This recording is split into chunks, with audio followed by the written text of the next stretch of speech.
Mama, oh. Wawag-wagin kita. Tignan mo.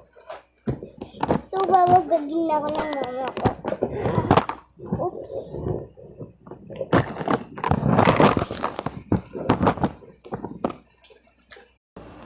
Ha? Sino?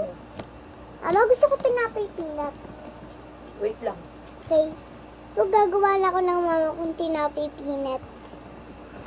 Mabait kasi yan, kaya yung kahapon pa, pinapalo niyo po ako sa pet. Ba, mama, pinapalo mo ako sa pet.